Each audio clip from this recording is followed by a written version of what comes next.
یہ تو شادی ہو ہی نہیں سکتی۔ پھپھو ہاتھ پر ہاتھ دھرے بیٹھی وہ بات کی کہ مجھے ان پر حیرت ہونے لگی، بلکہ لگا کہ جیسے میں کوئی خواب دیکھ رہی ہوں۔ حمیدہ تم زیادہ مت اتراؤ، ٹھیک 3 مہینے کے بعد میں اپنے دونوں بیٹوں کی شادی کروں گی۔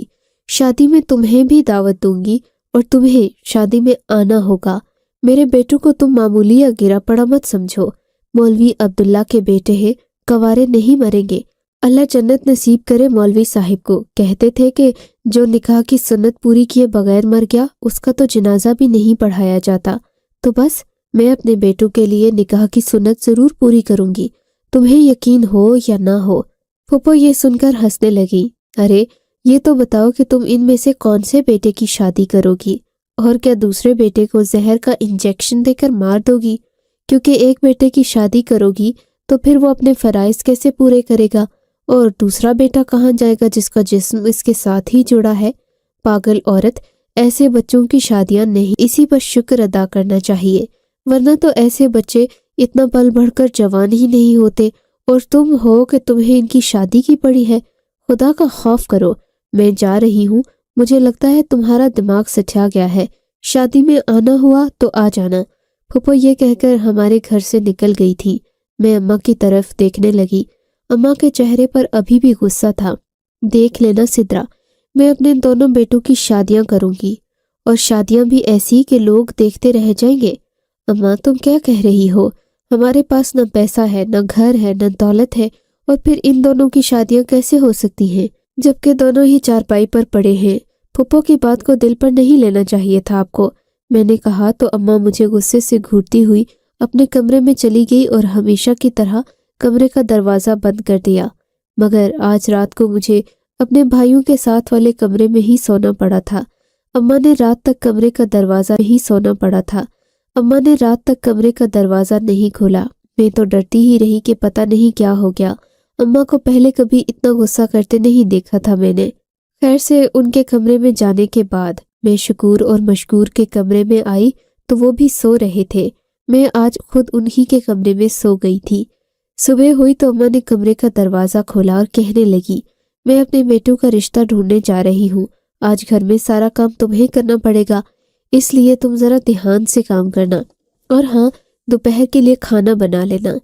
اماں کی بات سن کر مجھے لگا کہ اماں واقعی میں پاگل ہو گئی ہے، ایسے بیٹوں کو رشتہ کون دے گا؟ میں نے اماں سے پوچھا، پر ان کے سر پر تو جیسے جنون طاری تھا۔ اماں گھر سے نکل گئی۔ میں نے ان کا پیچھا نہیں کیا، گھر کے کام جو کرنا تھے۔ خیر 1-2 ہفتے اماں اسی طرح چکر لگاتی رہی۔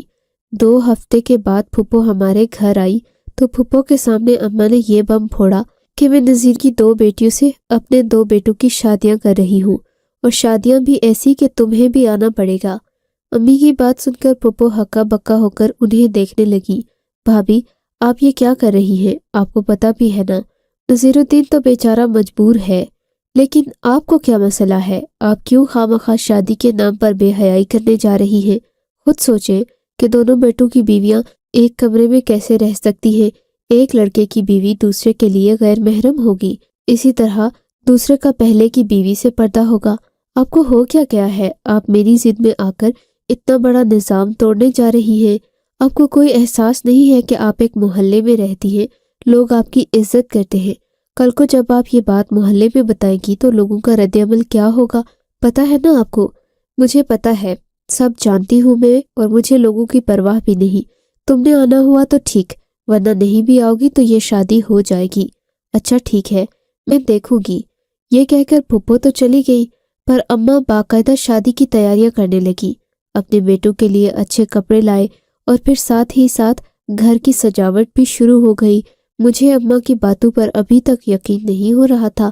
مولوی نذیر الدین نے بھی اپنے جاننے والوں میں یہ بات مشہور کر دی تھی کہ وہ مولوی عبداللہ کے بیٹوں کو رشتہ دے رہا ہے۔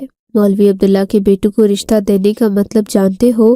لوگ اس سے پوچھتے تو وہ ٹال دیتا تھا، اسے کسی بات کی پرواہ نہیں تھی۔ لیکن پھر مجھے سمجھ آ گئی تھی کہ نذیر الدین اس شادی پر کیوں مان گیا تھا۔ اس نے تو ایک ہی مہینے میں اماں کے ہاتھ پاؤں، گلا اور کان خالی کر دیے تھے، ان میں کوئی زیور نہیں تھا۔ نذیر الدین تو انتہائی چالاک اور لالچی آدمی تھا، اس نے اماں کو لوٹ لیا اور بدلے میں اپنی بیٹیوں کے رشتے دے دیے۔ اسے تو نکاح کی نزاکت کا اندازہ نہیں تھا، لیکن جب ہمارے خاندان والوں کو اس شادی کا پتہ چلا تو سب لوگ اپنے کان ابو نے تو صاف کہہ دیا کہ یہ شادی نہیں، بے حیائی ہے، اور میں اس بے حیائی کی تقریب میں ہرگز شرکت نہیں کروں گا۔ باقی خاندان کے بھی کافی سارے لوگوں نے اس شادی میں آنے سے منع کر دیا تھا۔ اس رات اماں نے اپنے گھر میں کھیر بنائی، اپنے دونوں بیٹوں کو کھلائی اور پھر مجھے بھی دے دی۔ کہنے لگی کہ جا کر یہ محلے میں بانٹ آؤ۔ میں نے دیکھا آج اماں کے چہرے پر ایک عجیب سا سکون تھا، اور 3 دن کے بعد شادی تھی، مگر پھر بھی اماں بہت مطمئن لگ رہی تھیں۔ انہیں دیکھ کر محسوس ہو رہا تھا جیسے دل میں کوئی بہت بڑی بات دبائے ہوئے ہوں۔ مگر جیسے ہی میں کھیر بانٹ کر گھر میں واپس آئی تو دیکھا کہ گھر میں اماں نہیں تھیں۔ شکور اور مشکور اپنے کمرے میں تھے، جبکہ کچن میں بھی اماں نہیں تھیں۔ مجھے لگا کہ وہ واقعی دوسری بار بھی چھت پر ہی گئی ہوں گی، پر جیسے ہی چھت پر گئی تو اماں نے چھت کا دروازہ بند کر رکھا تھا۔ میں نے چھت کے دروازے پر ہلکی ہلکی دستک دی تاکہ ماں دروازہ کھول دے، پر آج انہوں نے میرے دستک دینے پر بھی دروازہ نہیں کھولا۔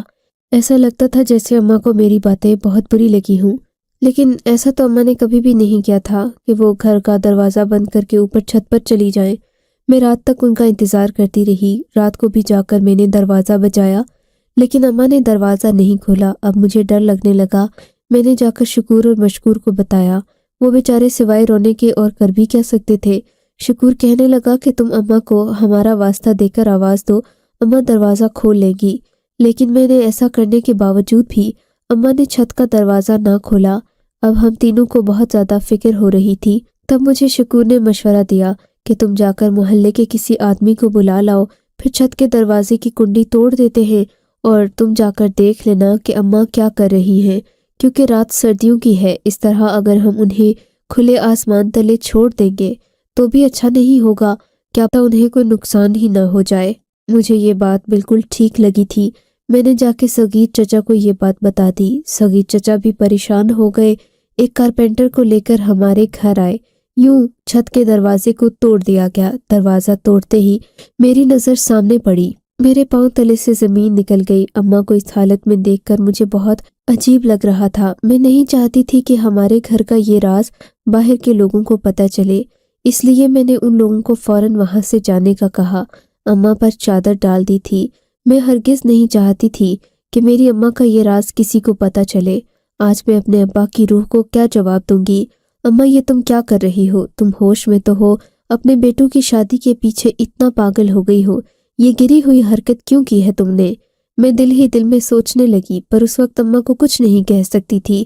بڑی مشکلوں سے میں نے اماں کو سہارا دے کر نیچے اپنے کمرے میں لایا تھا۔ میرا دماغ گھوم رہا تھا۔ میں بھی نہیں سکتی تھی کہ میری ماں اس قدر گری ہوئی حرکت کرے گی، لیکن میں اماں کو بھول ہی گئی تھی۔ میں نے ان کے منہ پر پانی کے چھینٹے مارے، انہیں جگانے کی کوشش کی، پر انہوں نے آنکھ نہیں کھولی۔ ایسا لگتا تھا جیسے اماں بے ہوش ہو گئی ہوں۔ ڈاکٹر کو تو میں بلانے سے رہی۔ کافی دیر کے بعد اماں نے خود ہی آنکھیں کھول لی۔ وہ خود کو میرے کمرے میں پا کر حیران ہو گئی۔ تم مجھے یہاں کیوں لے کر آئے ہو؟ مجھے اوپر جانے دو، میں جو کر رہی ہوں مجھے کرنے دو۔ خدا کا خوف کریں اماں، ایسی کون سی مصیبت آ گئی ہے کہ آپ ابا کی روح کو پریشان کرے گی؟ پتہ ہے آپ کو جو آپ کر رہی ہیں اس سے ابا کی روح کو کتنی تکلیف ہوگی؟ نہیں تکلیف ہوگی، جتنی تکلیف ممتا کو ہوتی ہے اس سے زیادہ تکلیف تمہارے باپ کی روح کو نہیں ہوگی۔ کرنے دو مجھے جو میں کر رہی ہوں۔ یہ کہہ کر اماں دیوانہ وار دروازے کی طرف بھاگنے لگی۔ مجھے اپنی ماں کے اس پاگل پن پر بہت پریشانی ہو رہی تھی۔ ہمارے گھر کے حالات بگڑ چکے تھے۔ 3 دن بعد شکور اور مشکور کی شادی تھی۔ حیرت انگیز طور پر شادی کا دن قریب آیا تو اماں کی حالت سنبھل گئی۔ اماں نے مجھ سے تیار ہونے کو کہا۔ ہمارے خاندان کے ساتھ بارات میں کوئی نہیں جا رہا تھا سوائے میرے ماموں اور ماموں کے چند بچوں کے، جن کی زندگی میں ہمارے علاوہ کوئی نہیں تھا۔ ہم لوگ بارات لے کر نذیر الدین کے گھر پہنچے۔ نذیر الدین بھی اپنی بیٹیوں کو قربانی کا بکرا بنانے کے لیے تیار تھا۔ اماں نے ایک پوٹلی اسے تھما دی تھی۔ نذیر الدین نے وہ کھول کر دیکھی، اس کی آنکھیں چمک گئی تھیں۔ یقیناً یہ سونا ہوگا، میں نے دل میں سوچا اور افسوس کرنے لگی۔ کیسا باپ ہے جو اپنی بیٹیوں کا سودا کر رہا ہے۔ اماں نے مولوی صاحب کو بلوایا۔ مولوی صاحب نے بڑی مشکلوں سے اماں کے منت سماجت کرنے پر میرے بھائیوں کا نکاح پڑھا دیا تھا۔